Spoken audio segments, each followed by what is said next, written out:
Praise be to God. We welcome all of you in the glorious name of our Lord and Savior, Jesus Christ.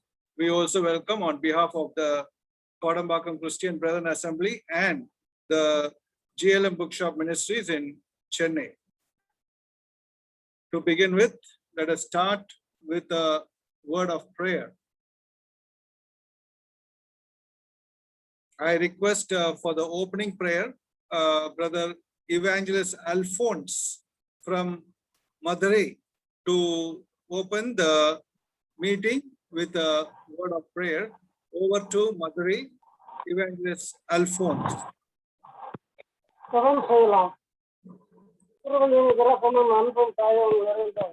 ஒரு பரலோக பிதாவே, நாங்கள் துதிக்கிறோம். உம்முடைய கிருபை என்னாலும் உள்ளது என்று வாக்குத்தத்தம் செய்திருக்கிறபடி இந்த காலகட்டத்திலே, புதிய காலத்திலே ஆண்டவரே, உயரமும் குணிதமும் வேதங்களும் காடுகளும் நிறைந்த அந்த சூழ்நிலையிலும் உம்முடைய கிருபையினால் எங்களை மக்கள் தாழ்த்தி எங்களை பலப்படுத்தி பாதுகாத்து ஆண்டவரே எங்களை வழிநடத்தி வருகிற கிருபைக்காய் இந்த மாலை வேலையிலும் கூட கோடம்பாக்கம் சபையார் மற்றும் மூலம் நடத்தப்படுகிற இந்த கூட்டத்திலே சில கத்துடைய பிள்ளைகளாக நாங்கள் கூடி வந்து ஆண்டவரே ஆவிக்குரிய ஐக்கியமாக தேவ சமூகத்தில் ஆண்டவரே தேவனோடு கூட ஆண்டவரே நாங்கள் ஐக்கியப்படும்படியாக கர்த்தருடைய வார்த்தையை கேட்கும்படியாக எங்களை ஒன்று கூட்டி சேர்த்த கைவருக்காய் சேர்க்கிறோம். கர்த்தாவே, இந்த கூட்டத்தை கர்த்தர் ஆசீர்வதிக்கிறாக, தடைகளை மாற்றுகிறாக, ஆண்டவரே பாடக்கூடியவர்களை பயன்படுத்துகிறாக, பாடலினால் எங்களை உற்சாகப்படுத்துகிறாக, உங்களுடைய செய்தியை கொடுக்கிற தாசரை வல்லமையாய் எடுத்து பயன்படுத்துகிறாக, அவரையும் குடும்பத்தையும் ஊழியத்தையும் கர்த்தர் ஆசீர்வதிக்கிறாக. கூடி வந்த ஒவ்வொருவர்களையும் ஆண்டவரே தேவ சமூகத்தில் கர்த்தாவே உங்களுடைய வார்த்தையை கேட்கத்தக்கதான கிருபைகளை தரும்படியாக தெரிவிக்கிறோம். எல்லாவற்றையும் நம்முடைய கருத்தை ஒத்திவிட்டு கர்த்தரும் ரட்சகருமாய் இருக்கிற ஆண்டவராகிய இயேசு கிறிஸ்து நாமத்தினால் பணியோடு வேண்டிக் கொள்ளும். ஆமென். Thank you, Evangelist Alphonse from Madurai for the opening prayer. Now we are going to the singing time. We have with us dear young youths, Brother Gerald Emmanuel and Sister Fiba Emmanuel from Coimbatore. They are from Ebenezer Gospel Hall. We welcome them to this Kodambakkam Zoom Bible Study meeting. For the first time they are here. We praise God for their presence. Over to Coimbatore, Brother Gerald Emmanuel and Fiba Emmanuel. Uncle, கேக்குதா? கேக்குதுங்க. Okay.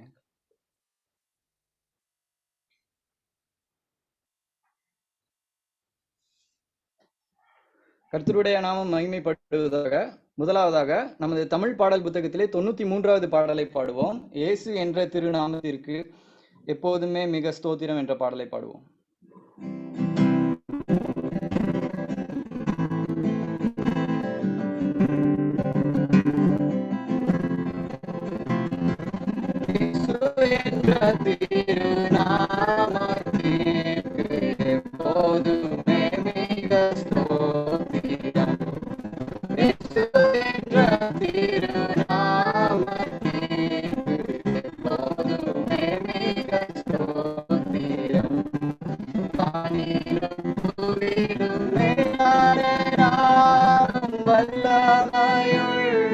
நாமமது வானிலும் பூவிலும் மேல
பரலோகத்தில் சேர்க்கும் நாமமது. இயேசு என்ற திருநாமத்திற்கு எப்போதுமே மிக ஸ்தோத்திரம். உத்தம பக்தர்கள் போற்றி துதித்திடும் உன்னத தேவனின் நாமமது. உத்தம பக்தர்கள் போற்றி துதித்திடும் உன்னத தேவனின் நாமமது.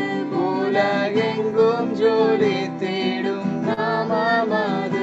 உலகெங்கும் ஜொலித்திடும் நாமமது. இயேசு என்ற திருநாமத்திற்கு எப்போதுமே மிக ஸ்தோத்திரம். இயேசு என்ற திருநாமத்திற்கு எப்போதுமே மிக ஸ்தோத்திரம். அடுத்ததாக நமது தமிழ் பாடல் புத்தகத்திலே 245வது பாடலை பாடுவோம். உன்னதமானவரின் உயர்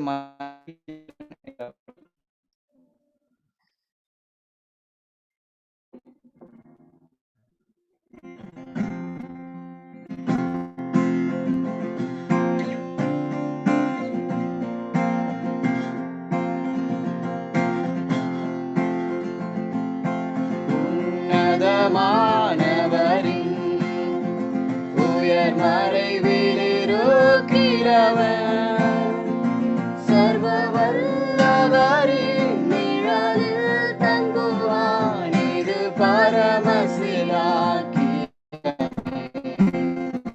சர்வ வல்லவரின் நிழலில் தங்குவான். இது பரமசிலாக்கியமே. அவர் சேட்டையின் கீழ் அடைக்கலம் புகவே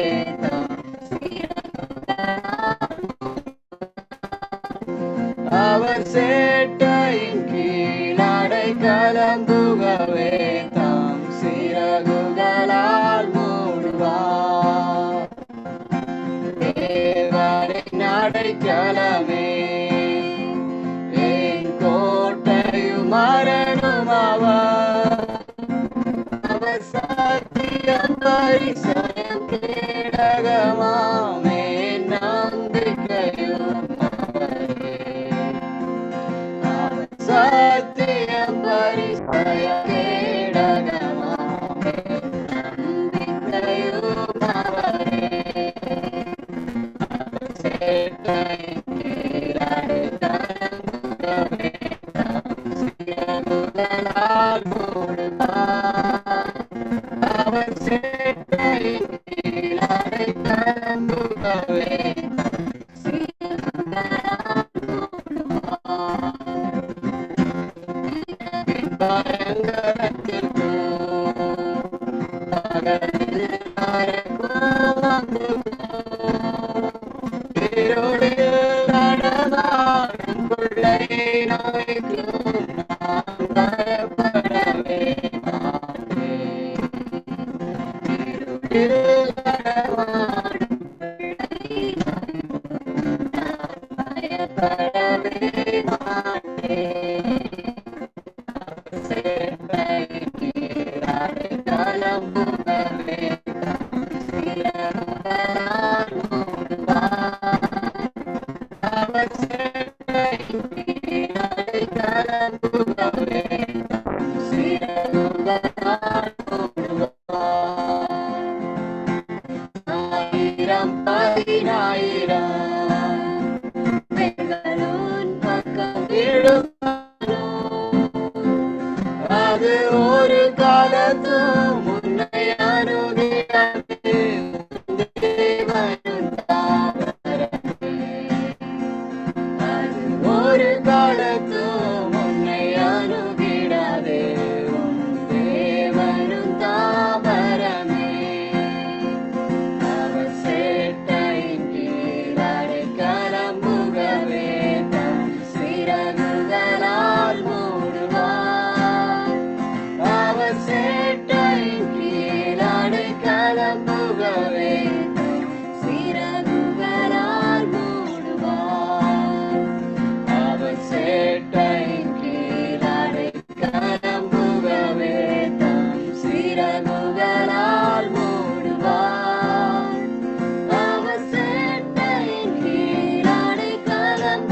தாம் சிறகுகளால் மூடுவார்.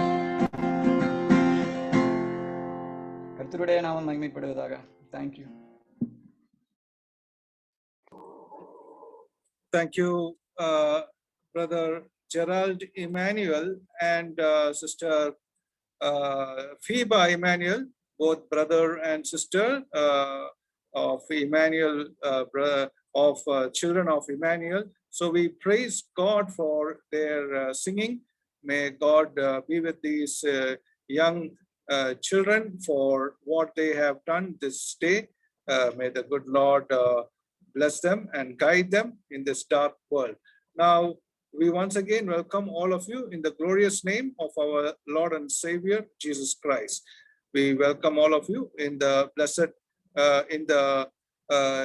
on behalf of the Kodambakkam Christian Brethren Assembly and the GLM Bookshop Ministries in Chennai. Today and day after tomorrow evening, God willing, we are having with us Evangelist Manoj Matthew from Abu Dhabi. And we thank and praise God for him having accepted our invitation and come to this Kodambakkam Zoom Bible study meeting. This, do not forget, this is 261st Kodambakkam Bible study meeting. Once we have started, ever since we have started from May month last year. It was correctly on May 10th. Unofficially we had started, and officially we had started on May 11th. And by the grace of God, ever since we started on May 11th last year, God has been leading us, and here we are in the 261st meeting in the month of May, in the first week of May, and next week we will reach 1 year. So we praise God for what God has done thus far. We welcome Evangelist Manoj Matthew to this evening Bible study meeting, and the topic which was displayed on the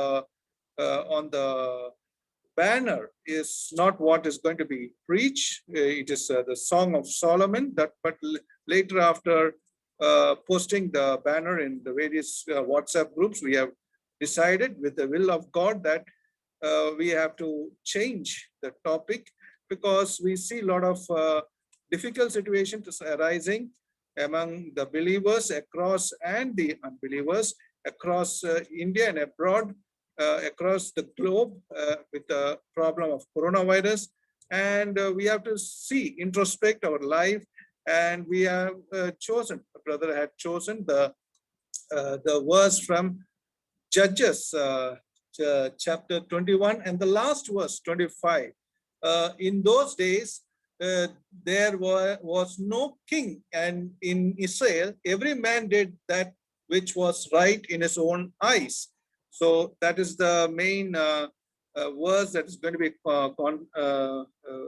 we are going to put our attention to. And so let us see what God has to talk through Evangelist Manoj Matthew to make us introspect and come to the light of the word, so that our hearts would be closer to God even during these difficult times.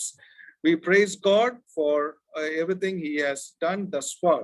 Now we are going into the Bible study time, which is the most important. Let us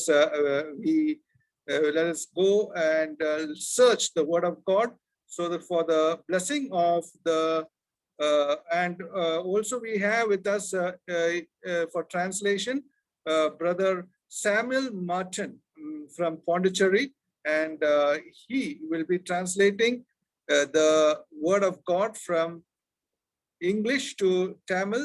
And we thank Evangelist Brother Samuel Martin also from Pondicherry, from Bethel Assembly, for having accepted our invitation and come always ready to translate at all times. We praise God for that, for being a helping hand to all of us here in this assembly.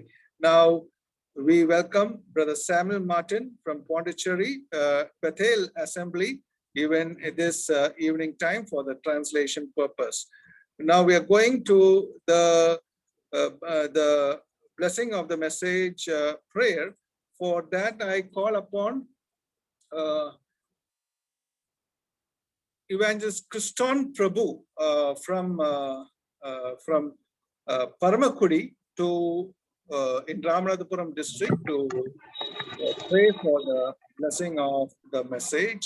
Over to Paramakudi, Evangelist Kriston Prabhu. நாம் யாவரும் ஜெபிக்கலாம். எங்களை அருமையா நேசிக்க நல்ல ஆண்டவரே, இந்த மே மாதத்தினுடைய இந்த 3ஆம் நாளுக்காக நாங்கள் உம்மை துதிக்கிறோம். நாங்கள் ஆண்டவரே கடந்த வாரத்திலே ஜெபித்தபடி இந்த வாரத்தை விசேஷமாக இந்த 2 நாட்களையும் நீர் எங்களுக்கு கொடுத்ததற்காக நன்றி செலுத்துகிறோம். ஆண்டவர், குறிப்பாக இந்த நாளிலும் உமது வேத வார்த்தையில் நாங்கள் கற்றுக்கொள்ளும்படியாக நாங்கள் வந்திருக்கிறோம். ஆண்டவரே, சகோதரர் மனோஜ் மேத்யூ அவர்களும் உடைய கரங்களை ஒப்புக் கொடுத்து ஜெபிக்கிறோம். ஆண்டவரே, அவர் இன்றைக்கு எங்களோடு கூட பகிர்ந்து கொள்ளக்கூடிய வார்த்தைகளை உம்மிடத்தில் பெற்றுக்கொண்டதற்காக உம்மை துதிக்கிறோம். ஆண்டவரே, அவரும் கூட ஆண்டவரே அந்த வார்த்தையை, அந்த செய்தியை, அந்த காரியங்களை தயார் செய்த பொழுது நீர் அவரோடு கூட இருந்ததுக்காக நாங்கள் உண்மை துதிக்கிறோம். தொடர்ந்து இந்த நாளை உடைய கரங்களை ஒப்புக் கொடுத்து ஜெபிக்கிறோம். விசேஷமாக சகோதரர் மனோஜ் மேத்யூ அவர் நீங்க எடுத்து பயன்படுத்துங்க. டிரான்ஸ்லேட் செய்யக்கூடிய சகோதரர் சாமுவேல் மார்ட்டின் அவர்களுக்கும் நீர் தேவையான வார்த்தைகளை கொடுத்து உதவி செய்யுங்க. தொடர்ந்து ஆண்டவரே, இந்த கூட்டத்திலே நாங்கள் மிகவும் உற்சாகத்தோடு ஆர்வத்தோடு கலந்து கொண்டு காரியங்கள் இப்படியாக இருக்கிறதா என்று சொல்லி நாங்கள் ஆச்சரியப்பட்டு அதை நாங்கள் ஆண்டவரே நாங்கள் கேட்டு எங்களுடைய வாழ்க்கையில பயன் பெறவும், நாங்கள் எங்களுடைய வாழ்க்கையில எப்படி நடந்து கொள்ள வேண்டும் என்பதையும் நாங்கள் அறிந்து கொள்ள நீங்க உதவி செய்யுங்க. கூட்டத்தை பொறுப்பெடுத்து நடத்தி வருகிற அங்களுக்காக நாங்கள் உங்களுக்கு ஸ்தோத்திரம் செலுத்துகிறோம். ஆரம்பம் முதல் முடிவு மட்டும் உடைய கிருபை இருக்கட்டும். எந்த விதமான நெட்வொர்க் பிரச்சனை இல்லாதபடிக்கு காத்துக் கொள்ளுங்க. இயேசு கிறிஸ்து நாமத்தில் கேட்கிறோம் பிதாவே, ஆமென். Thank you, Evangelist Kriston Prabhu from Paramakudi in Ramanathapuram district. We praise God for the prayer. Now we are going into the Bible study time. Over to Abu Dhabi to Evangelist Manoj Matthew and to Bethel Assembly in Pondicherry to Brother Samuel Martin.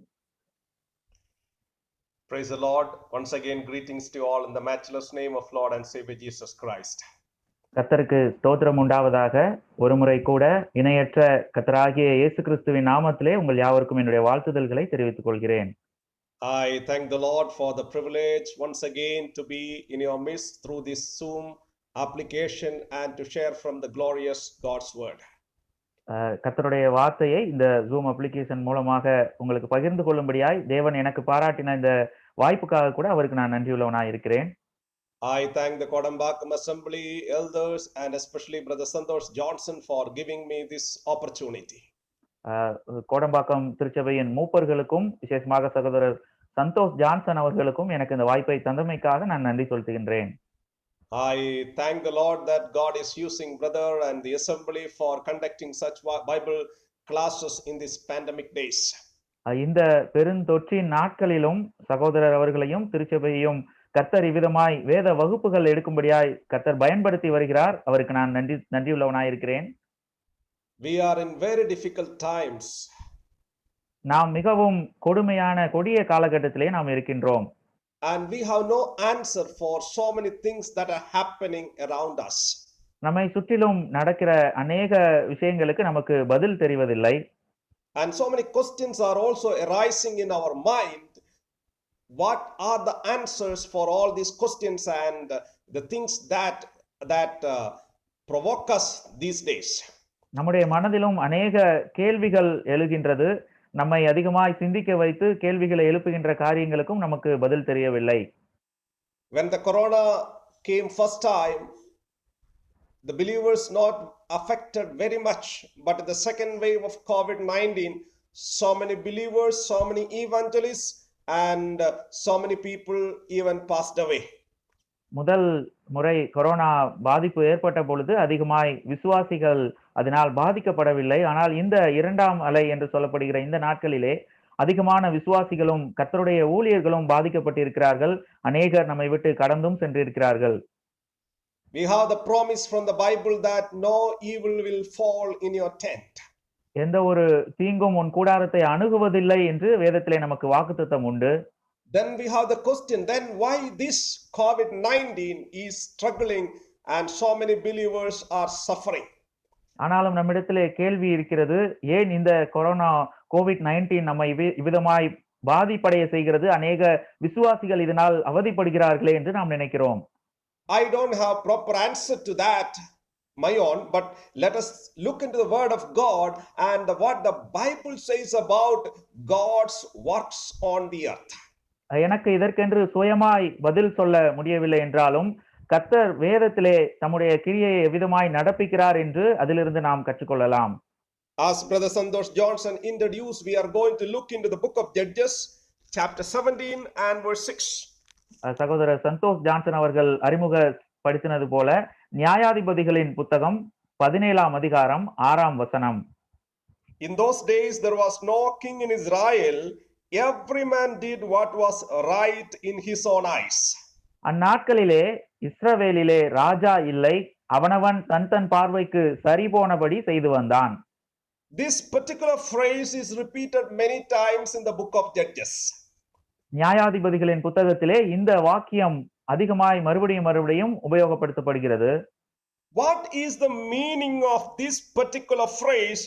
In those days there was no king in Israel. அந்நாட்களிலே இஸ்ரவேலிலே ராஜா இல்லை என்கிற வாக்கியத்தினுடைய அர்த்தம் என்ன? To understand that, we must understand who is the author of this book. அதை நாம் புரிந்து கொள்வதற்கு இந்த புத்தகத்தை எழுதியவர் யார் என்று நாம் அறிய வேண்டும். Most of you will give me the answer. It was written by Samuel the prophet. அநேகர் தீர்க்கதரிசியாகிய சாமுவேல் இதை எழுதினார் என்று நீங்கள் பதிலாய் சொல்லலாம். Yes, you are right. But let me ask another question. How do you know that it is written by Samuel the prophet? அது சரிதான். ஆனால் எப்படி இதை தீர்க்கதரிசியாகிய சாமுவேல் எழுதினார் என்று உங்களால் சொல்ல முடிகிறது? Yes, we may say that we believe because of the tradition that it is written by Samuel. ஒருவேளை பாரம்பரியத்தின் நிமித்தமாக இது சாமுவேலால எழுதப்பட்டது என்று நாம் நினைக்கலாம். But let's come to the Bible. Let's come to the book of Judges and try to understand how can you say that it is written by Samuel and in what condition, what purpose, what situation did he write this book? ஆனாலும் நாம் வேதத்தின் அடிப்படையிலே அதை சிந்தித்து பார்த்து எதன் அடிப்படையிலே எந்த பின்னணியிலே இதை சாமுவேல் எழுதினார் என்பதையும் நாம் சிந்தித்து பார்க்கலாம். Can we come to the book of Judges, chapter 1 and verse 1? There we see after the death of Joshua. நியாயாதிபதிகளின் புத்தகம் 1ஆம் அதிகாரம் 1ஆம் வசனம் அது இப்படியாய் ஆரம்பிக்கிறது. யோசுவா மரித்த பின் என்று அது தொடங்குகிறது.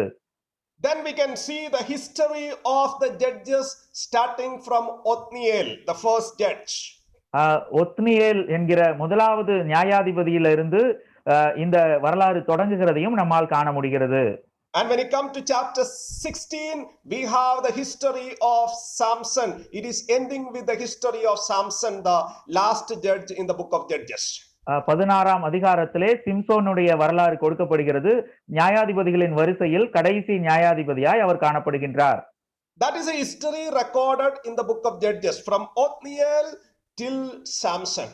ஒத்னியேல் முதற்கொண்டு சிம்சோன் வரைக்குமாக அவ்விதமாய் நியாயாதிபதிகளின் வரலாறு நமக்கு கொடுக்கப்படுகிறது. So it must be written after Samson. இது சிம்சோனுக்கு பின்னான நாட்களிலே தான் அது எழுதப்பட்டிருக்க வேண்டும். Now after Samson there were two more judges in Israel. சிம்சோனுக்கு பின்பாக இன்னும் 2 நியாயாதிபதிகள் இஸ்ரவேலிலே இருந்தார்கள். That we see in the book of Samuel, 1 Samuel, Eli and Samuel. ஒன்று சாமுவேலின் புத்தகத்திலே ஏலியும் சாமுவேலும் அவ்விதமாய் நியாயம் விசாரித்தார்கள் என்று நாம் வாசிக்கின்றோம். In the book of Judges we have 13 judges and plus Eli and Samuel, total we have 15 judges for the people of Israel. நியாயாதிபதிகளின் புத்தகத்திலே 13 நியாயாதிபதிகளும் சாமுவேலின் புத்தகத்திலே 2 நியாயாதிபதிகளும் அவ்விதமாய் மொத்தமாய் 15 பேர் நியாயம் விசாரித்தவர்கள். So this book was written by the last judge Samuel. ஆகவே கடைசி நியாயாதிபதியாய் இருந்த சாமுவேலினாலே இந்த புத்தகம் எழுதப்பட்டிருக்கும். Now the question is, how do you know that it is written by Samuel? இப்பொழுது கேள்வி என்னவென்றால் இதை சாமுவேல் தான் எழுதினார் என்று எப்படி நாம் அறிந்து கொள்ளலாம்? Look at that verse in chapter 17 which we read. There it says, in those days there was no king in Israel. 17ஆம் வசனம் 6ஆம் வசனத்திலே பாருங்கள். 17:6 அந்நாட்களில் இஸ்ரவேலிலே ராஜா இல்லை. What is the meaning of that? அதனுடைய அர்த்தம் என்ன? I came to Chennai in 2006 to be as a full-time faculty in Stewart's Bible College. 2006ஆம் வருடத்திலே ஸ்டூவர்ட்ஸ் வேதாகம கல்லூரியிலே முழு நேர ஆசிரியராக பணிபுரியும்படியாய் நான் சென்னைக்கு வந்தேன். If I make a statement like this, இவ்விதமான ஒரு வாக்கியத்தை நான் சொல்லுவேன் என்று சொன்னால், in those days there was no Kodambakkam assembly. அந்நாட்களில் கோடம்பாக்கம் திருச்சபை இல்லை என்று நான் சொல்லுவேனானால், What is the meaning of that? அதனுடைய அர்த்தம் என்ன? In 2006 there was no assembly testimony at Kodambakkam. 2006ஆம் வருடத்திலே கோடம்பாக்கத்திலே சபையின் சாட்சி அங்கே இல்லை. What else it mean? It means that there is an assembly testimony in Kodambakkam today. அதனுடைய இன்னொரு அர்த்தம் என்ன? இன்றைக்கு கோடம்பாக்கம் என்கிற இடத்திலே ஒரு சபையின் சாட்சி இருக்கிறது. Did you understand? அது உங்களுக்கு புரிகிறதா? Now look at this verse. இப்பொழுது இந்த வார்த்தைகளை கவனியுங்கள். Samuel is writing, in those days there was no king. Samuel இப்படி எழுதுகிறார், அந்நாட்களில் இஸ்ரவேலிலே ராஜா இல்லை. In the days of judges there was no king. நியாயாதிபதிகளின் நாட்களிலே ராஜா இல்லை. What is the meaning of that? அதனுடைய அர்த்தம் என்ன? When Samuel was writing this book there was a king. Samuel இந்த புத்தகத்தை எழுதும் பொழுது அங்கே ஒரு ராஜா இருந்தார். Okay, we'll keep aside Samuel. We'll just think about the author. When the author was writing this book, there was a king in Israel. இதை எழுதினவர் அவர் எழுதி கொண்டிருந்த நாட்களிலே இஸ்ரவேலிலே ஒரு ராஜா இருந்தார் என்று நாம் அறிகின்றோம். We know the first king of Israel was Saul. இஸ்ரவேலினுடைய முதல் ராஜா சவுல் என்று நாம் அறிவோம். Then we have David, Solomon and so many kings like that. அதற்கு பின்பதாக தாவீது, சாலமோன், அதை தொடர்ந்து அநேக ராஜாக்கள் இருந்தார்கள் என்றும் நாம் அறிவோம். So this book was written during the period of kings. ஆகவே இந்த புத்தகம் எழுதப்பட்ட நாட்கள் அவைகள் ராஜாக்கள் இருந்த நாட்களா இருக்கிறது. Now the question is, who was the king? இப்பொழுது கேள்வி என்னவென்றால், யார் அந்த ராஜாவா இருந்திருக்க முடியும்? Was it Saul or David or Solomon? அது சவுல் காலமா அல்லதென்றால் தாவீதா அல்லது சாலமோனா? யார் அப்பொழுது ராஜாவா இருந்திருப்பார்கள்?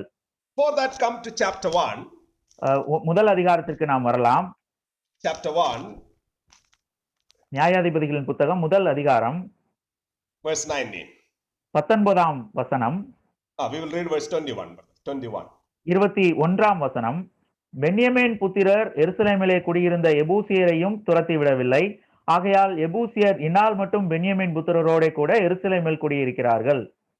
Benjaminites are living with the Jebusites are living with the Benjaminites to this day. எபூசியர் இந்நாள் மட்டும் பென்யமீன் புத்திரரோட கூட எருசலேமில் குடியிருக்கிறார்கள். What is the meaning of இந்நாள் மட்டும்? இந்நாள் மட்டும் குடியிருக்கிறார்கள். இந்நாள் மட்டும் என்றால் அதனுடைய அர்த்தம் என்ன? To this day. What is the meaning? இந்த நாள் மட்டுமாக, அதனுடைய அர்த்தம் என்ன? Till today? இன்றைக்கு வரைக்கும். அப்படியா? Is it the meaning till today? Today also Jebusites are there in Jerusalem? இன்றைக்கும் இன்றைய காலகட்டத்திலும் அப்படித்தான் இருக்கிறதா? எபூசியர்கள் எருசலேமிலே குடியிருக்கிறார்களா?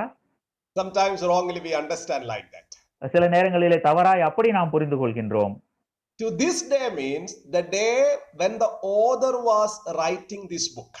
இந்நாள் மட்டும் என்று சொல்லும் பொழுது இந்த புத்தகத்தை எழுதினவர் எழுதி கொண்டிருந்த அந்த நாள் வரைக்கும் அப்படியா இருந்தது. Okay, see here, the wife of Lot became salt, pillar of salt.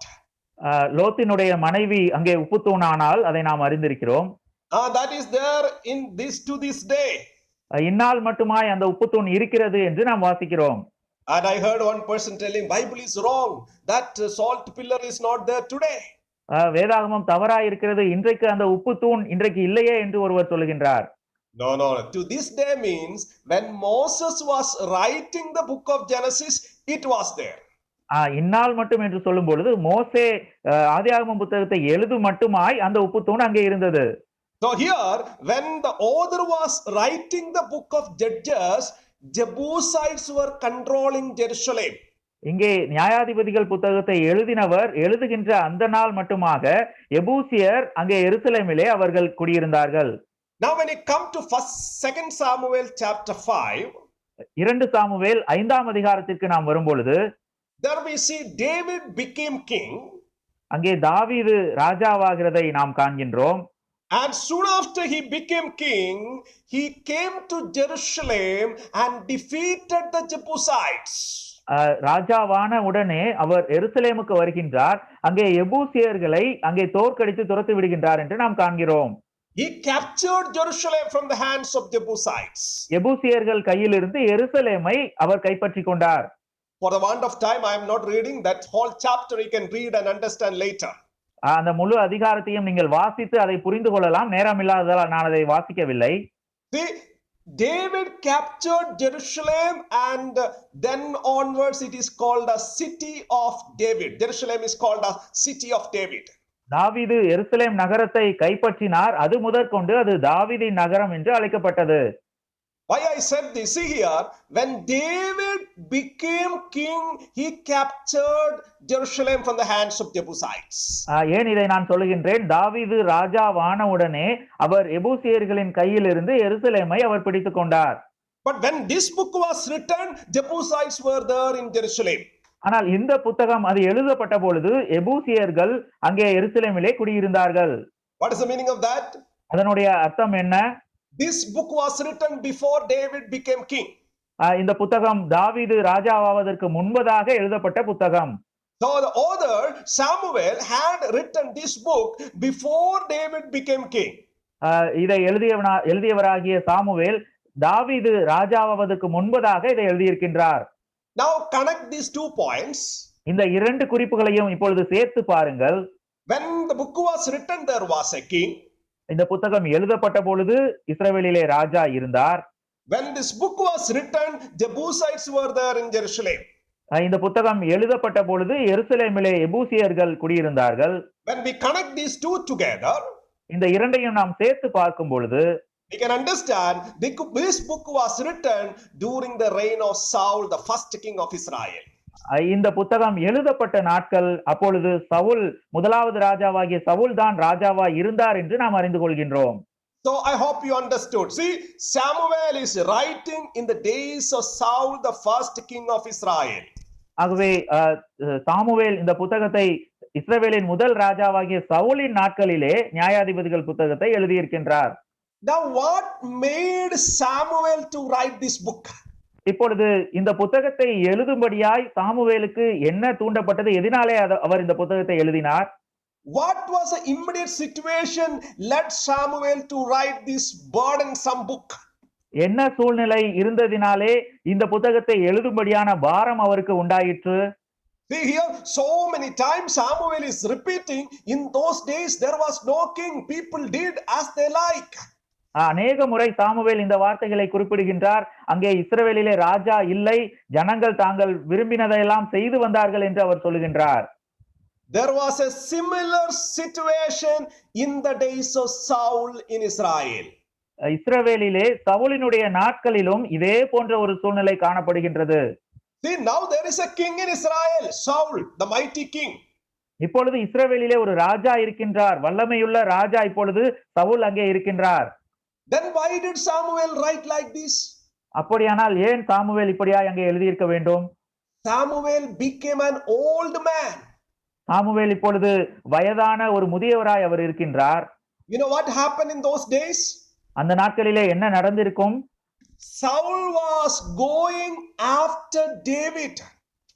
Saul தாவீதை பின்தொடர்ந்து அவன் சென்று கொண்டிருக்கிறான். David was in the wilderness, and Saul and the army, they were going after David to the wilderness always. No king in Israel. தாவீது வனாந்தரத்திலே அவன் இருந்து கொண்டிருக்கிறான். சவுலும் அங்கே அவனுடைய சேனைகளும் எப்பொழுதும் அவனை பின்தொடர்ந்து கொண்டே இருக்கிறார்கள். இஸ்ரவேலிலே ராஜா இல்லை. Saul forgot that he is the king of Israel. He has to rule a nation. He is the head of a nation. He forgot that now his sole purpose is to chase and kill David in the wilderness. Saul தான் ஒரு ராஜாவா இருக்கிறான் என்றும் இஸ்ரவேலிலே அவன் ராஜ்யபாரம் செய்ய வேண்டும் என்பதை மறந்து போய் அங்கே தாவீதை வனாந்தரத்திலே அவன் துரத்தி கொண்டே இருக்கின்றான். அவன் எப்பொழுதும் வனாந்தரத்திலே தான் சுற்றி கொண்டிருக்கிறான். You know what happened in Israel that time? அந்த நாட்களிலே இஸ்ரவேலிலே என்ன நடந்தது என்று தெரியுமா? People started to live as they like. அவனவன் தன் தன் பார்வைக்கு சரிபோனபடி மக்கள் செய்ய ஆரம்பித்தார்கள். You know, Saul in his early days, he was a mighty king. Saul தன்னுடைய ஆரம்ப நாட்களிலே அவன் ஒரு வல்லமையுள்ள ராஜாவாய் தான் இருந்தான். Even he cast out all the diviners and witchcraft soothsayers from the boundary, out of the boundary of Israel. இஸ்ரவேலின் எல்லைக்கு உள்ளே இருந்த எல்லா குறி சொல்லுகிறவர்களையும் ஜோசியம் பார்க்கிறவர்களையும் எல்லாரையும் அவன் வெளியே துரத்தி விட்டான் என்று நாம் வாசிக்கிறோம். He was a mighty king. He ruled Israel very well. அவன் ஒரு நல்ல வல்லமையுள்ள ராஜாவாய் இருந்தான். இஸ்ரவேலை நல்ல முறையிலே அவன் ஆட்சி செய்தான். But now, because of an evil spirit, he thought that after him, his son Jonathan should become the king, and for that David must be killed. அவன் ஒரு அசுத்த ஆவியினாலே நிறையப்பட்டவனாய் எனக்கு பின்பதாக என் குமாரனாகிய யோனத்தான் தான் ராஜாவாய் இருக்க வேண்டும், அதற்காக தாவீது கொலை செய்யப்பட வேண்டும் என்று அவன் நினைத்துக் கொண்டிருந்தான். Saul is not there in Israel. He is in the wilderness. Saul இப்பொழுது இஸ்ரவேலிலே இல்லை, அவன் வனாந்தரங்களிலே சுற்றி கொண்டிருக்கிறான். You know what is happening in Israel? இஸ்ரவேலிலே அப்பொழுது என்ன நடந்து கொண்டிருந்தது? All the sins again started to prevail in Israel. இஸ்ரவேலிலே எல்லா விதமான பாவங்களும் அங்கே வர ஆரம்பித்தன. Idolatry, immorality, witchcraft, diviners, all the people, they started to come slowly to the boundaries of Israel. அங்கே விக்கிரக ஆராதனையும் துன்மார்க்கமான ஜீவியமும் இவ்விதமாய் குறி சொல்லுதலும் அங்கே இவ்விதமான எல்லா பாவங்களும் உள்ளே வர ஆரம்பித்தது. Samuel was an old man, old prophet. Samuel இப்பொழுது வயது முதிர்ந்த ஒரு வயதான தீர்க்கதரிசியாய் அங்கே இருக்கின்றான். He could not do many things. அவனால் அங்கே அநேக காரியங்களை செய்ய முடியவில்லை. Even his sons were doing sin. அவனுடைய குமாரர்களும் அங்கே பாவம் செய்து கொண்டிருந்தார்கள். That was the condition in Israel in that time. அந்த நாட்களிலே இஸ்ரவேலினுடைய நிலைமை அப்படித்தான் இருந்தது. And this old man, this Samuel, is writing a book to the people of Israel about the history of the period of judges. அப்பொழுது இந்த வயது நிறைந்த மனிதனாகிய Samuel இஸ்ரவேலினுடைய வரலாற்றை அவர்களுக்கு சொல்லும்படியாய் நியாயாதிபதிகள் புத்தகத்தை எழுதுகின்றார். He is writing, see, we had a period of judges. அவர் இப்படியா எழுதுகிறார், நமக்கு நியாயாதிபதிகளின் காலம் என்று ஒன்று இருந்தது. In those days there was no proper king in Israel. அந்த நாட்களிலே இஸ்ரவேலிலே சரியான ராஜா ஒருவரும் இருக்கவில்லை. Because of that, the people were doing all kinds of sins and immorality. அதனாலே ஜனங்கள் எல்லாம் எல்லா விதமான பாவத்தையும் துன்மார்க்கத்தையும் அவர்கள் செய்து வந்தார்கள். You know what happened in those days? அந்த நாட்களிலே என்ன நடந்தது என்று உங்களுக்கு தெரியுமா? Samuel is writing the history. In those days, Israel was oppressed by all their enemies. அந்த நாட்களிலே இஸ்ரவேல் தேசம் எல்லா எதிரிகளாலும் ஒடுக்கப்பட்டிருந்தது. Mesopotamia oppressed them. மெசபத்தோமியா இஸ்ரவேல் தேசத்தை அது நசுக்கியது. Then they cried to the Lord. They repented. God saved them through Othniel. அப்பொழுது அவர்கள் தேவனை நோக்கி முறையிட்டார்கள். தேவன் அவர்களுக்கு ஒத்னியேல் மூலமாக உதவி செய்து விடுதலை கொடுத்தார். But when they got peace, rest, they committed sin again. அவர்களுக்கு அங்கே சமாதானம் கிடைத்து அவர்கள் ஓய்ந்திருந்த பொழுது மறுபடியும் அவர்கள் பாவம் செய்ய ஆரம்பித்தார்கள். Then Moab oppressed them. அப்பொழுது மோவாபிய தேசத்தார் அவர்களை ஒடுக்கினார்கள். Ammonites oppressed them. அம்மோனியர்கள் அவர்களுக்கு எதிராய் வந்தார்கள். And so many nations, Philistines oppressed them. So many nations God sent against the people of Israel. அதற்கு பின்பதாக பெலிஸ்தர்களும் இன்னும் அநேக தேசத்தாரும் வந்து அவர்களை ஒடுக்கினார்கள். எல்லாரையும் வரும்படியாய் கர்த்தர் அங்கே செய்து வைத்தார். People of Israel lost their peace and prosperity. இஸ்ரவேல் ஜனங்கள் தங்களுடைய சமாதானத்தையும் எல்லா விதமான ஆசீர்வாதங்களையும் வளங்களையும் அவர்கள் இழந்து போனார்கள். God allowed, let me say like this, God permitted the enemies to come and kill the people of Israel. நான் இப்படி சொல்லுகின்றேன், தேவன் எதிரிகளை அங்கே வரவிட்டு அவர்களுக்கு அனுமதி கொடுத்து இஸ்ரவேல் ஜனங்களை அங்கே சாகடித்தார். You know why? ஏன் அப்படி செய்தார் தெரியுமா? Everyone did as they like. அவனவன் தன் தன் பார்வைக்கு சரி போனபடி செய்து வந்தான். There was no king and everyone did as they like. இஸ்ரவேலிலே ராஜா இல்லை, அவனவன் தன் தன் பார்வைக்கு சரி போனபடி செய்து வந்தான். Now Samuel is writing these stories. இப்பொழுது சாமுவேல் இந்த சம்பவங்களை கதைகளை எல்லாம் எழுதுகின்றார். But unfortunately now there is a king. Saul is there. ஆனால் துரதிர்ஷ்டவசமாக இப்பொழுது அங்கே ஒரு ராஜா இருக்கின்றார், சவுல் அங்கே இருக்கின்றார். But unfortunately he is in the wilderness. ஆனாலும் அவரும் அங்கே வனாந்தரங்களிலே சுற்றி கொண்டிருக்கின்றார். He is not there to control Israel. அங்கே இஸ்ரவேலர்களை கட்டுப்படுத்தும்படியாய் அவர்களை ஆட்சி செய்யும்படியாய் அவர் அங்கே இருக்கவில்லை. My dear brothers and sisters, எனக்கு அருமையான சகோதர சகோதரிகளே, you and me have so many questions. Why the judgment has come to the house of God? நம்மிடத்திலே அநேக கேள்விகள் இருக்கலாம். தேவனுடைய வீட்டிலே ஏன் நியாய தீர்ப்பு வந்திருக்கிறது? When God allows enemies to come to the house of God, தேவனுடைய வீட்டிலே எதிரிகளை வருவதற்கு அனுமதிக்கும் போது, don't think that only wicked people will be perishing. அங்கே துன்மார்க்கர் மாத்திரமே அழிக்கப்படுவார்கள் என்று நாம் நினைக்க வேண்டாம். Wicked and righteous are equally perishing. துன்மார்க்கரும் நீதிமான்களும் சமமாய் அழிக்கப்படுவார்கள். You know why? ஏன் தெரியுமா? People did as they like. ஜனங்கள் அவர்கள் பார்வைக்கு சரிபோனபடி அவர்கள் செய்து வந்தார்கள். See, today God has established them in assembly. God sent the gospel to India so many years before. தேவன் அநேக வருடங்களுக்கு முன்பதாக சுவிசேஷத்தை இந்திய தேசத்திற்கு அவர் கொண்டு வந்தார். So many assembly testimonies are established in different parts of India. இந்தியாவின் வெவ்வேறு இடங்களிலே அநேக சபையின் சாட்சிகள் உருவாக்கப்பட்டிருக்கிறது. Elders are there for churches. சபைக்கென்று மூப்பர்கள் இருக்கின்றார்கள். Evangelists are there. சுவிசேஷகர்கள் இருக்கின்றார்கள். Different leaders or deacons are there. வெவ்வேறு தலைவர்களும் உதவிக்காரர்களும் இருக்கின்றார்கள். Youth ministry is there. வாலிபர்கள் மத்தியிலே ஊழியம் இருக்கின்றது. Sunday school ministry is there. ஞாயிறு பாடசாலை சிறுவர்கள் ஊழியம் நடந்து கொண்டிருக்கிறது. Sisters ministry is there. சகோதரிகளுக்கான ஊழியங்கள் இருக்கின்றன. All kinds of different ministries are there today among the believers. எல்லா விதமான வெவ்வேறு விதமான ஊழியங்கள் சகோதரர்கள் மத்தியிலே நடந்து கொண்டிருக்கிறது. But the problem is, ஆனால் பிரச்சனை என்னவென்றால், today we believers, we are living as we like. விசுவாசிகளாகிய நாம் நமக்கு சரிபோனபடி நாம் வாழ்ந்து கொண்டிருக்கிறோம். We are not living on the basis of God's word. தேவனுடைய வார்த்தையின் அடிப்படையிலே நாம் ஜீவிக்கவில்லை. Come to the book of Judges. நியாயாதிபதிகளின் புத்தகத்திற்கு வாருங்கள். How did they live? அவர்கள் எப்படி ஜீவித்துக் கொண்டிருந்தார்கள்? Come to chapter 17. 17ஆம் அதிகாரம். There we have the story of a Levite. அங்கே ஒரு லேவியனுடைய சம்பவம் கொடுக்கப்படுகிறது. Look at verse 7. 17 verse 7. 17ஆம் அதிகாரம் 7ஆம் வசனம்.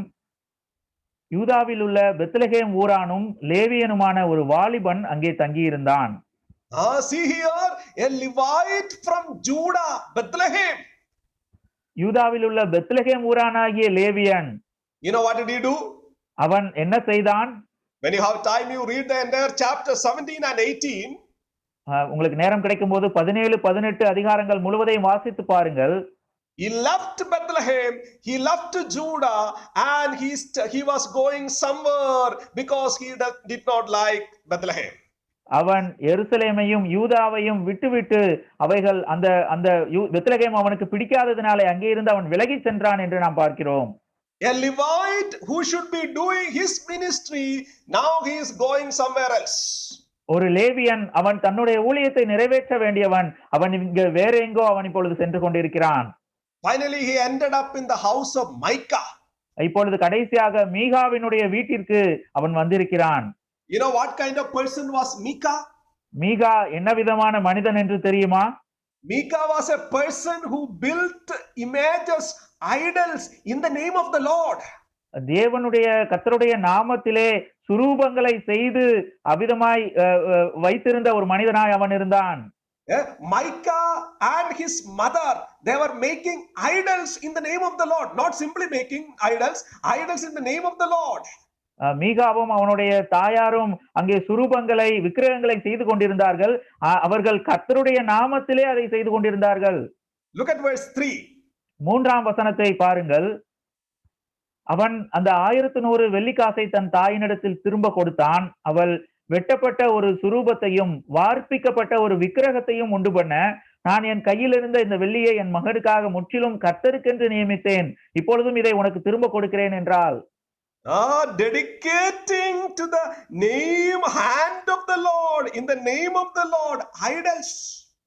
அங்கே கர்த்தருடைய நாமத்திலே நியமித்திருந்து அங்கே விக்கிரகத்தை சுரூபத்தை அவள் செய்கிறதை நாம் பார்க்கிறோம். Holy and unholy things are balancing together. பரிசுத்தம் உள்ளவைகளும் அசுத்தமானவைகளும் அங்கே சமமாய் வைக்கப்படுகின்றன. The name of the Lord is mixing with idols. கர்த்தருடைய நாமம் விக்கிரகங்களோட சமப்படுத்தப்படுகிறது. That is a house of Micah. அதுதான் மீகாவினுடைய வீடு. You know what happened? This Levite came and started to live in the house of Micah. இந்த லேவியன் தன்னுடைய இடத்தை விட்டு மீகாவினுடைய வீட்டிற்கு அவன் வந்திருக்கிறான். Verse 12. What happened? Verse 12. Read verse 12. 12ஆம் வசனத்தை வாசிக்கலாம். மீகா அந்த லேவியனை பிரதிஷ்டை பண்ணினான். அந்த வாலிபன் அவனுக்கு ஆசாரியனாகி மீகாவின் வீட்டில் இருந்தான். See the condition? Micah, the man of idols, is dedicating a Levite. அங்கே மீகா விக்கிரக ஆராதனை செய்கிறவன், அவன் லேவியனை பிரதிஷ்டை பண்ணினான். A sinful man is consecrating a holy saint. ஒரு பாவம் நிறைந்த ஒரு மனிதன் பரிசுத்தமாய் உள்ள ஒருவனை அங்கே பிரதிஷ்டை பண்ணுகிறான் என்று நாம் பார்க்கிறோம். Oh, what a tragedy happening in Israel. இஸ்ரவேலிலே என்ன விதமான கொடுமை நடந்தேறி கொண்டிருக்கிறது. And that's why Samuel is writing this story. Everyone did as they like. ஆகவேதான் சாமுவேல் இப்படி எழுதுகின்றார். அவனவன் தன் தன் பார்வைக்கு சரிபோனபடி செய்து வந்தான். This Levite who should serve the living God now became a priest of idols. இந்த லேவியன் ஜீவனுள்ள தேவனை சேவிக்க வேண்டியவன் இப்பொழுது விக்கிரகத்தை சேவித்துக் கொண்டிருக்கின்றான். You know what happened in chapter 18? 18ஆம் அதிகாரத்திலே என்ன நடந்தது என்று தெரியுமா? In the tribe of Dan, they came to the house of Micah one day. தான் கோத்திரத்திலிருந்து அவர்கள் இந்த மீகாவினுடைய வீட்டிற்கு அவர்கள் வந்தார்கள். When they came inside, they saw the idols and the Levite. அவர்கள் அங்கே உள்ளே வந்த பொழுது அங்கே விக்கிரகங்களையும் லேவியனையும் அவர்கள் கண்டார்கள்.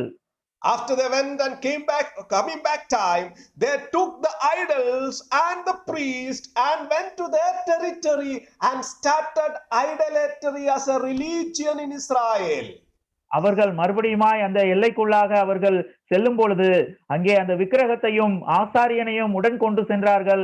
அங்கே இஸ்ரவேல் தேசத்திற்குள்ளாய் விக்கிரக ஆராதனை நுழைந்தது. This is called as contagious sins. இதுதான் பரவக்கூடிய விதத்திலே இருக்கிற பாவம். First it started with Micah. முதலாவது மீகாவின் இடத்திலே இது ஆரம்பித்தது. A man from the blessed tribe, Ephraim. Ephraim கோத்திரத்திலிருந்து வந்த ஆசீர்வதிக்கப்பட்ட கோத்திரத்திலிருந்து வந்த மனிதன் அவன். He started idolatry in his house. தன்னுடைய வீட்டிலே அவன் விக்கிரக வணக்கத்தை ஆரம்பித்தான். Then he got a Levite to serve the idols. அந்த விக்கிரகத்தை சேவிக்கும்படியாய் ஒரு லேவியனை அவன் நியமித்தான். Later that idolatry was accepted by an entire tribe. பின்பதாக முழு கோத்திரமும் தான் கோத்திரமும் அந்த விக்கிரக வணக்கத்தை அவர்கள் ஏற்றுக்கொண்டு அதை செய்து வந்தார்கள். Later we see in the history of Israel, from Dan to Beersheba, it was house of idols. பின்பதாக நாம் வாசிக்கிறோம், தான் முதற்கொண்டு பெயர்சபா வரைக்கும் எங்கும் விக்கிரக ஆராதனை நிறைந்ததா இருந்தது. No wonder God judged the house of Israel. இஸ்ரவேல் தேவனுடைய வீட்டை அவர் நியாயம் தீர்த்தார், அதிலே ஆச்சரியமே இல்லை. Come to the book of Genesis chapter 49. ஆதியாகமம் புத்தகம் 49ஆம் அதிகாரம். The father Jacob, தகப்பனாகிய யாக்கோபு, when he was blessing தான் கோத்திரத்தாரை அவர் ஆசீர்வதிக்கும் பொழுது, look at verse 17 and 18. 17-18 வசனங்களை பாருங்கள். தான் குதிரையின் மேல் ஏறி இருக்கிறவன் மல்லாந்து விழும்படியாய் அதன் குதிகாலை கடிக்கிறதற்கு வழியில் கிடைக்கிற சர்ப்பத்தை போலவும் பாதையில் இருக்கிற விரியனை போலவும் இருப்பான். கர்த்தாவே உம்முடைய ரட்சிப்புக்கு காத்திருக்கிறேன். Dan is like a serpent. தான் அங்கே ஒரு சர்ப்பத்தை போல் இருக்கின்றான். Jacob was telling that Dan is going to be like a serpent. யாக்கோபு சொல்லுகின்றார் தான் ஒரு சர்ப்பத்தை போல் அவன் இருக்க போகின்றான் என்று. You know what the serpent will do? இந்த சர்ப்பம் அது என்ன செய்யும்? He will bite in the horse so that the person on the horse may fall down. அங்கே குதிரையை அது கடித்து குதிரையின் மேல் வீற்றிருக்கிறவன் மல்லாந்து விழும்படியாய் அதை செய்யும். Then verse 18. 18ஆம் வசனம். Jacob is making a prayer. யாக்கோபு அங்கே ஒரு ஜெபத்தை ஏறெடுக்கின்றார். Lord, for your salvation we wait. கர்த்தாவே உம்முடைய ரட்சிப்புக்கு காத்திருக்கிறேன்.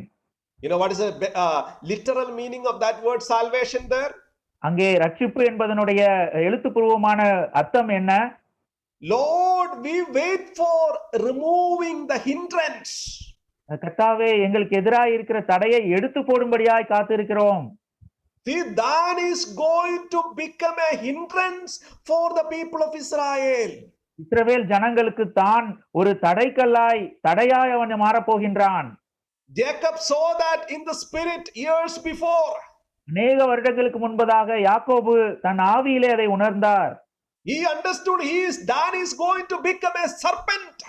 தான் ஒரு சர்ப்பத்தை போல் அவன் இருக்க போகின்றான் என்பதை அவர் உணர்ந்து கொண்டார். He prayed, please remove this serpent. கர்த்தாவே இந்த சர்ப்பத்தை நீக்கு போடும் என்று சொல்லி அவர் விண்ணப்பம் செய்கிறதை நாம் இங்கே காண்கிறோம். Now when you come to the book of Judges, நாம் நியாயாதிபதிகளின் புத்தகத்திற்கு வரும் பொழுது what Jacob feared exactly happened. யாக்கோபு எதை குறித்து பயந்தாரோ அது அப்படியே நிறைவேறுகிறதை இங்கே நாம் பார்க்கிறோம். Dan started idolatry in Israel. தான் இஸ்ரவேலிலே விக்கிரக வணக்கத்தை அங்கே ஆரம்பித்தான். And here, very surprisingly, idolatry in the name of the Lord. இங்கே நாம் ஆச்சரியப்படத்தக்க விதத்திலே கர்த்தருடைய நாமத்திலே அங்கே விக்கிரகங்கள் வணங்கப்பட்டது. We are also very good in this. நாமும் கூட இதிலே மிக நல்லவர்களா இருக்கிறோம் அல்லவா? We will bring so many idolatries to the church, but we will bring in a spiritual form, in the capsule of spirituality. சபைக்குள்ளாக அநேக விக்கிரகங்களை நாம் கொண்டு வருவோம். ஆனாலும் அவைகள் எல்லாவற்றையும் கர்த்தருடைய நாமத்திலே என்று ஒரு மறைவாய் நாம் அதை கொண்டு வருகின்றோம். We hide the wrong practices, the wrong methods that we bring into the church under the spiritual things or under the humanitarian things or under the spread of the gospel. In different ways we hide it. தவறான செயல்பாடுகள் தவறான முறைகளை நாம் கொண்டு வந்து அவைகளை ஆவிக்குரிய காரியங்கள் என்றும் மனிதாபிமானமான காரியங்கள் என்றும் சுவிசேஷத்திற்கு அடுத்த காரியங்கள் என்றும் நாம் மறைத்து வைத்து அதை உள்ளே கொண்டு வருகின்றோம். Come to Judges chapter 19. நியாயாதிபதிகளின் புத்தகம் 19ஆம் அதிகாரம். There we see the history of immorality. அங்கே துன்மார்க்கமான ஜீவியம் அங்கே அதை குறித்து நாம் அங்கே காண்கின்றோம். There was another person, he was also a Levite. இங்கே இன்னொரு மனிதன் இருக்கின்றான், அவனும் லேவியன் தான். And he had a concubine. அவனுக்கு அங்கே ஒரு மறுமனையாட்டி இருக்கின்றாள். And his concubine went away from him. அந்த மறுமனையாட்டி அவனை விட்டு ஓடி போனாள்.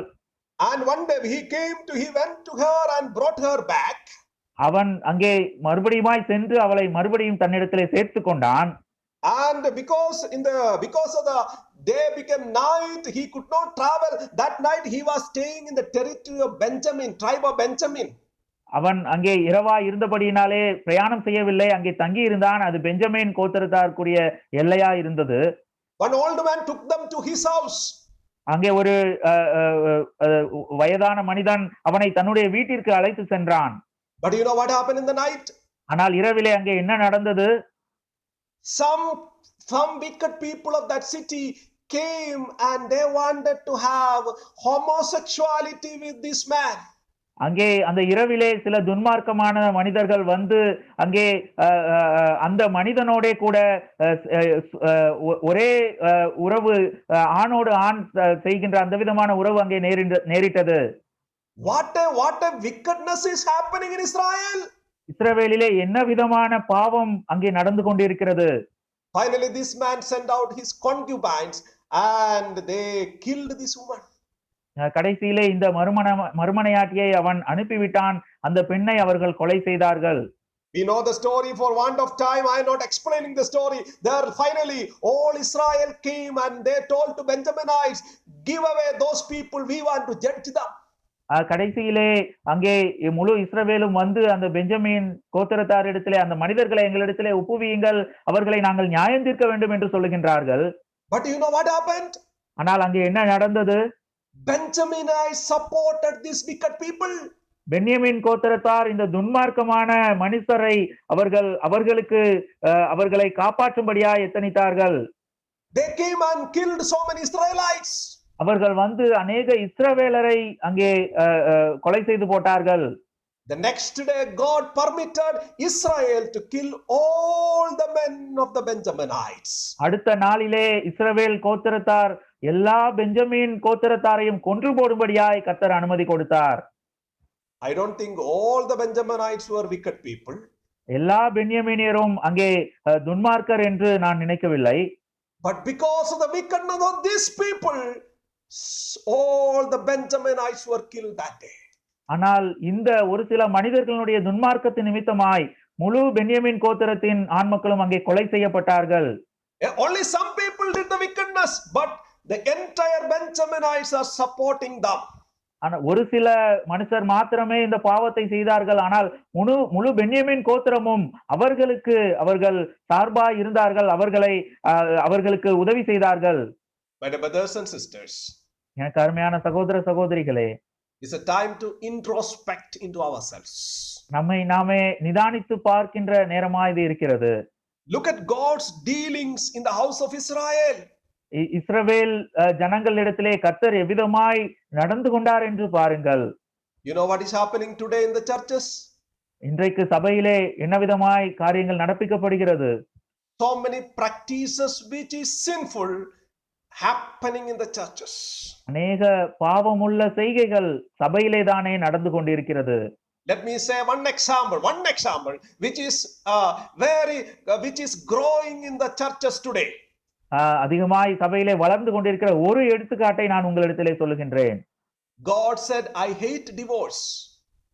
கர்த்தர் சொல்லுகின்றார், விவாகரத்தை நான் வெறுக்கின்றேன் என்று அவர் சொல்லுகின்றார். Divorce is a sin. விவாகரத்து அது ஒரு பாவமாய் இருக்கிறது. Even Moses permitted divorce only on the basis of adultery, harlotry. மோசேயும் கூட வேசித்தனத்தின் நிமித்தமாக மாத்திரமே அங்கே விவாகரத்தை அவர் நியமித்திருந்தார். But today divorces are happening, and not only that, remarriage, those who are divorced, they are remarrying and the churches are accepting them. இன்றைக்கோ விவாகரத்துகள் நடக்கிறது. விவாகரத்து ஆனவர்களும் மறுபடியுமாய் தங்களை இன்னொரு திருமணத்தில் இணைத்துக் கொள்கின்றார்கள். சபையும் அதற்கு துணை நிற்கின்றது, அவர்களை ஏற்றுக்கொள்கின்றது. Let me ask a question, my dear brothers and sisters. சகோதர சகோதரிகளே, நான் ஒரு கேள்வியை இப்படி கேட்கின்றேன். What God hates people are doing, and the church which is redeemed by the blood of Lord Jesus Christ are ready to accommodate those kinds of people. கர்த்தர் வெறுக்கின்ற பாவங்கள் அது நடந்தேறுகிறது. கர்த்தருடைய இரத்தத்தினால் சம்பாதிக்கப்பட்ட சபையும் அவ்விதமானவர்களை அது ஏற்றுக்கொள்கின்றது, அதற்கு துணை போகின்றது. No wonder God's anger is against us. நிச்சயமாக கர்த்தருடைய கோபம் நமக்கு எதிராக இது நிமித்தம் நிற்கிறது. If tomorrow I pass away, if tomorrow you pass away, any one of us pass away, we cannot question the righteousness of God because we ourselves have committed sin. ஒருவேளை நாளைக்கு நான் கடந்து சென்றாலும், நீங்கள் ஒருவேளை மரித்து போனாலும், கர்த்தருடைய நீதியை நம்மால் கேள்வி கேட்க முடியாது. நம்முடைய மீறுதல் நிமித்தமாய் அவருடைய கோபம் வந்திருக்கிறது. Bible says, வேதம் இப்படி சொல்லுகிறது, when the spouse is alive, if you remarry, you are committing adultery. உங்களுடைய துணை உயிரோடு இருக்கும் பொழுது இன்னொரு திருமணம் செய்தால் அது நிச்சயமாய் அங்கே விபச்சாரம் செய்கிறீர்கள் என்றுதான் அர்த்தம். We accept those kinds of people. இந்த விதமான ஜனங்களை நாம் ஏற்றுக்கொள்கின்றோம். That means we are accepting those who are doing adultery daily. அதனுடைய அர்த்தம் என்னவென்றால் அனுதினமும் விபச்சாரம் செய்கிறவர்களை நாம் ஏற்றுக்கொள்கின்றோம், ஒத்துக்கொள்கின்றோம். Not only that, very sad to say, we are giving them Lord's table. அது மாத்திரமல்ல, மிகவும் துக்ககரமானது, கர்த்தருடைய பந்தியிலே அவர்கள் பங்கு பெறவும் நாம் அனுமதிக்கின்றோம். Now God is asking, how can you give the Lord's table? 1.5 years, you are not able to give the Lord's table. Where is the Lord's table? அநேக நாட்களாய் 1.5 வருடமாய் கர்த்தருடைய பந்தியை நீங்கள் அனுமதிக்கவில்லையே, அதை நீங்கள் பங்கு பெற முடியவில்லையே, கர்த்தருடைய பந்தி எங்கே? Lord, my dear brothers and sisters, I gave only one example. அருமையான சகோதர சகோதரிகளே, நான் ஒரு எடுத்துக்காட்டை தான் சொன்னேன். Because this is so much accepted, slowly being accepted by the believers also. ஏனென்றால் கொஞ்சம் கொஞ்சமாக விசுவாசிகள் மத்தியிலே ஏற்றுக்கொள்ளக்கூடிய ஒரு காரியமா இது மாறிக்கொண்டிருக்கிறது. We are accepting them on humanitarian basis. மனிதாபிமான அடிப்படையிலே அவர்களை நாம் ஏற்றுக்கொள்கின்றோம். No, we are inviting God's wrath upon us. அப்படி அல்ல, தேவ கோபாக்கினையை நம்மேல் வரும்படியாய் நாம் செய்து கொண்டிருக்கிறோம். God has a standard.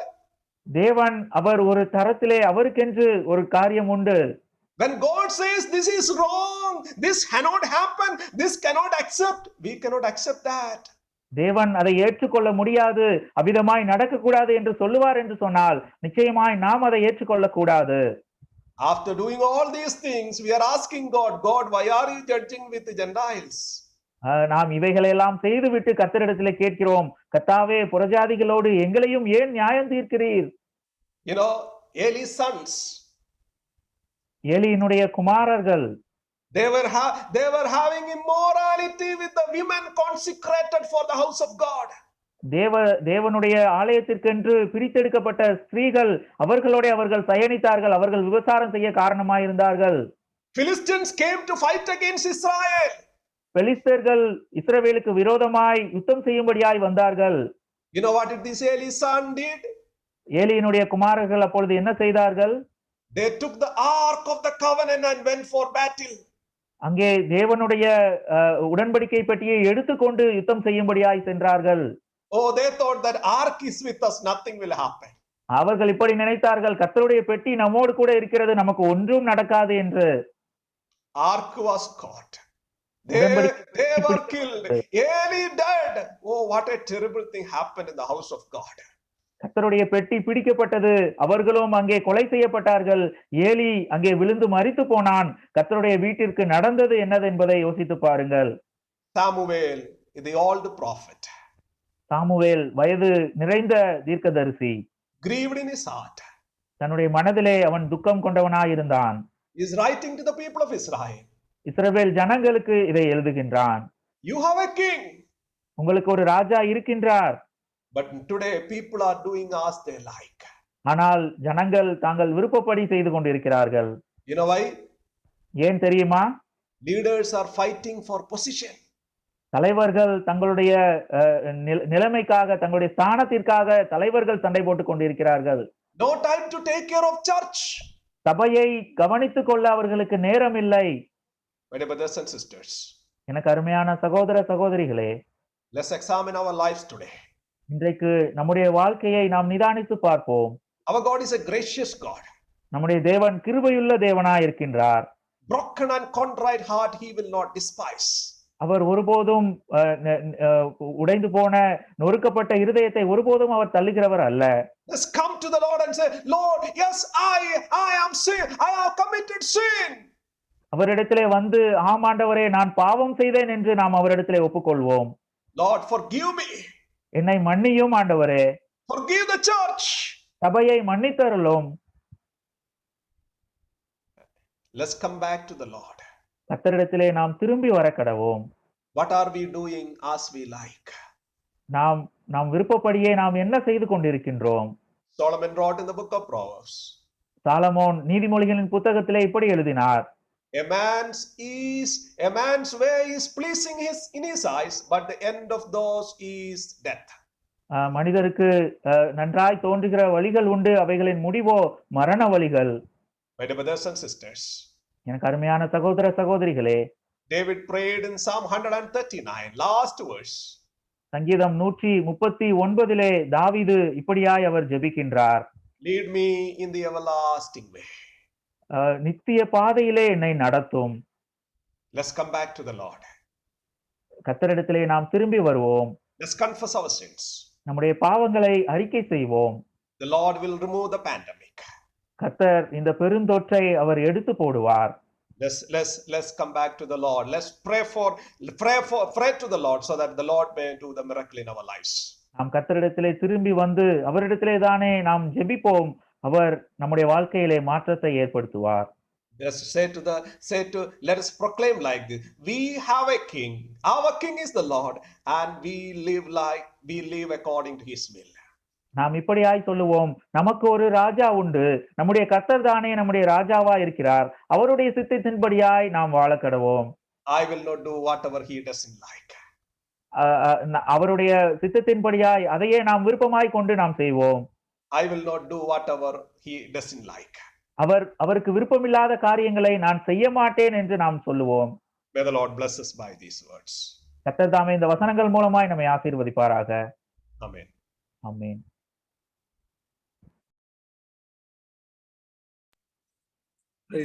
Praise be to God for the word that has come very strongly to us even this evening time.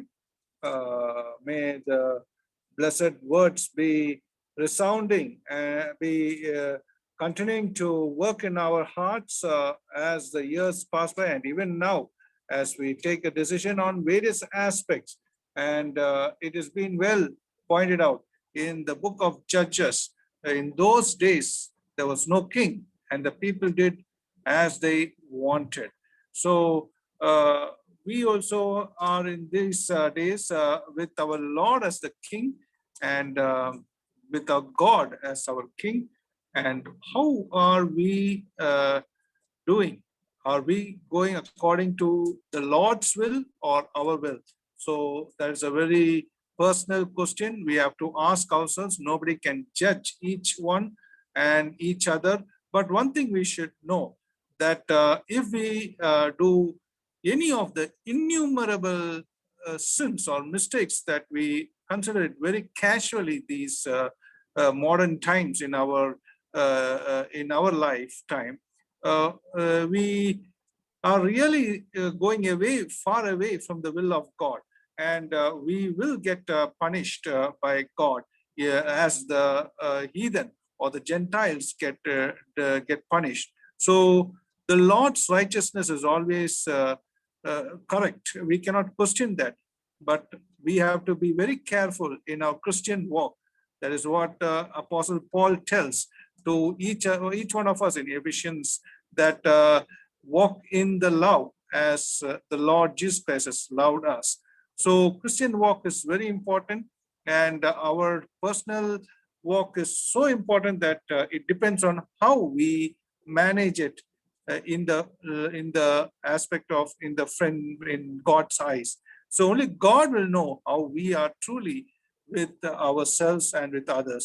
So we thank for this blessed message that had come through evangelist Manoj Matthew from Abu Dhabi, and previously he was in Stewart's Bible College. And as was already told, we praise God for the blessed word, that how the word was analyzed and how God has enabled him to give very strongly the word, so that may the good Lord continue to work in him and through each one of us, so that the name of the Lord would be glorified. We thank Evangelist Manoj Matthew for the word that has come to us. May the good Lord continue to work in you and in the assembly where you are in fellowship with in Abu Dhabi, so the name of the Lord would be glorified through you. Thank you, Brother Manoj. Once again, we bring much greetings from here and love from here in Kodambakam Christian Assembly, and in Chennai and India to over there. Now also we thank Brother Samuel Martin for translating the word the word of God from English to Tamil in the most blessed way. May the good Lord be with him. As brother is from Bethel Assembly in Pondicherry, we praise God for his translation that God has blessed him with. May the good Lord continue to use him with the talent God has blessed him. May Brother Samuel Martin continue to use his talent, not only here, but everywhere, wherever he goes, so that when he gets an opportunity, may the translation be done in the most blessed way. Thank you, Brother Samuel Martin, for this translation that you have done this evening time. Also, we thank the singers, the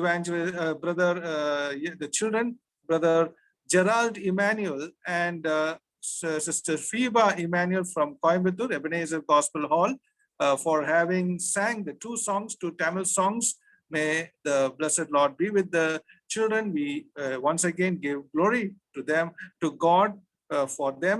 May the good Lord be with them.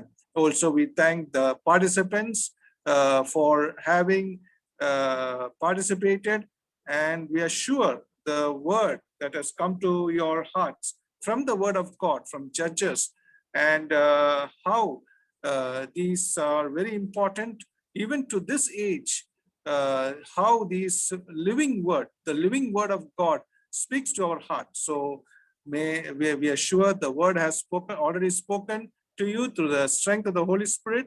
May the good Lord continue to work in you all, and we pray that the God of goodness would be with each one of us, so that during these difficult times of coronavirus, that we will all be protected, and may we do the will of God, and the purpose for which we are on this world would be completed for the extension of his kingdom. We thank all of you for joining in, and we glorify God for that. Now, for the closing prayer, I request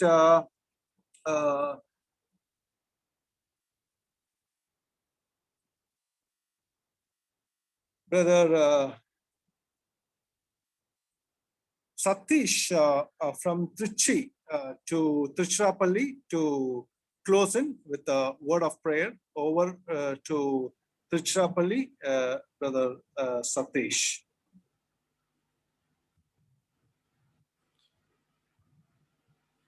நாம் ஜெபம் பண்ணுவோம். Voice கேக்குதா உங்களுக்கு? Brother கேக்குதுங்க.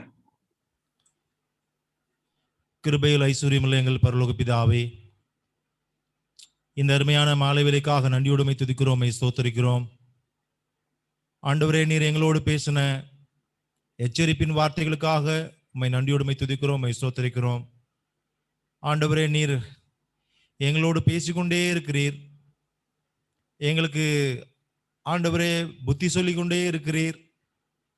உம்முடைய வார்த்தைகளை நாங்கள் அதிகமாக நாங்கள் கேட்டுக்கொண்டே இருக்கிறோம்.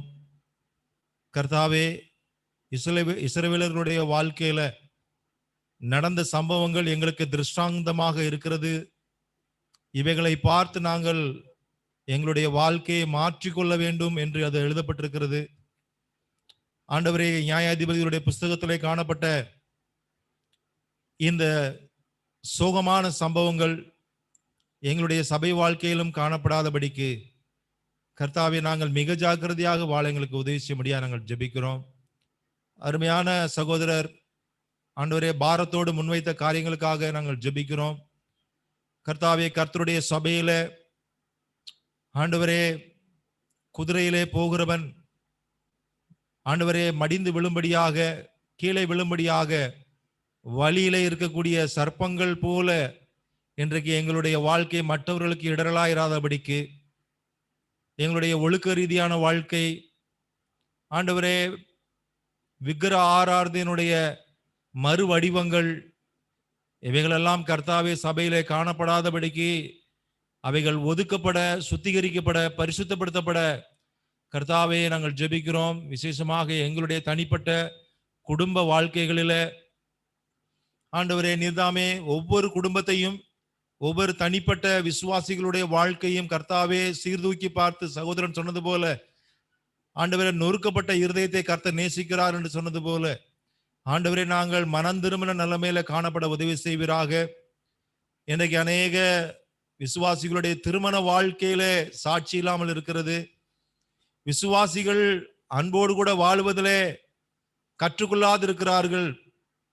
ஆண்டவரே, வேதத்தை அறிந்த ஜனங்கள் கர்த்தரை அறியாது இருக்கிறார்கள் என்று மிக மோசமான நிலைமை போய்கொண்டிருக்கிறதை எல்லாம் ஆண்டவரே நாங்கள் முன்வைக்கிறதை நாங்கள் பார்க்கிறோம். ஆண்டவரே, நாங்கள் வார்த்தையை எழுத்தின்படி அறிகிறோம். கர்த்தரை உண்மையாகவே அறிந்து கொள்ள கர்த்தாவின் எங்களுடைய மனக்கண்களை பிரகாசிக்கும்படியா எங்கள் ஜெபிக்கிறோம். ஆண்டவரே, விசேஷமாக திருமண காரியங்களிலே இன்றைக்கு சகோதரன் சொன்னது போல சபையே அதை நடத்தி வைக்கிறது, சபையே விவாகரத்து செய்கிறது, சபையே மறுமணத்தை ஊக்குவிக்கிறது என்று நாங்கள் பார்க்கிறோம். ஆண்டவரே, நீர் சபையிலே நியாய தீர்ப்பை நீர் கொண்டு வராதேயும். ஆண்டவரே, நீர் மன்னிக்கும்படியாக நாங்கள் ஜெபிக்கிறோம். அநேக துணிகரமான பாவங்கள் சபையிலே நடக்கிறது.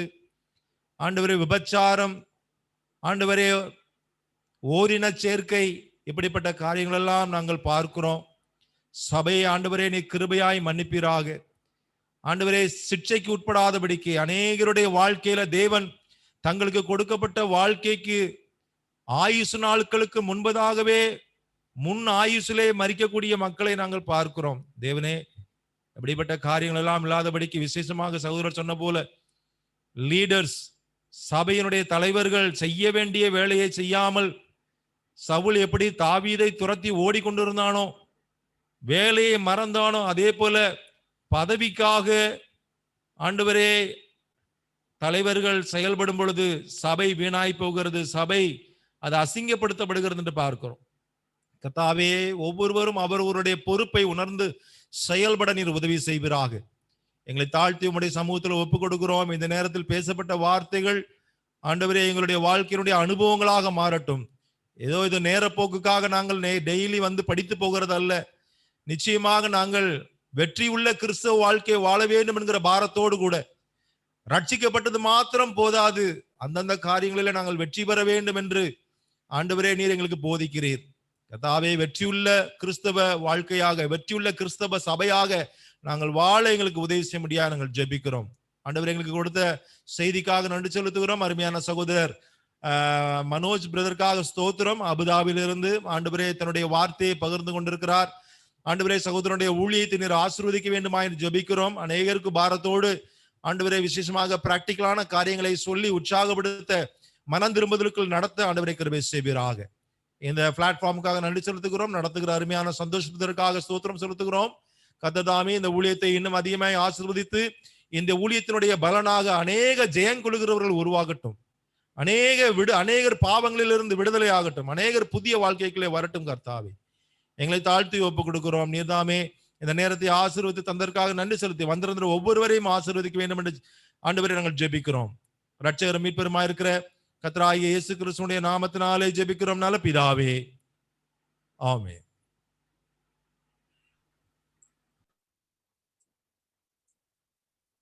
May the grace of the Lord Jesus Christ, the love of God the Father, and the fellowship of the Holy Spirit be with each one of us now and forevermore. Amen. Thank you all for joining in this evening time. May the blessed Lord be with all of us. Thank you, Brother Satish, for the prayer, for the closing prayer. And we thank all the elders and evangelists and brothers and sisters and everyone for joining in this evening time. May the blessed Lord be with all of us. God willing, we shall meet tomorrow evening at 6:45. Till then, may the good Lord take care of each one of us wherever we are in Tamil Nadu and across India and abroad. May God bless us. God bless.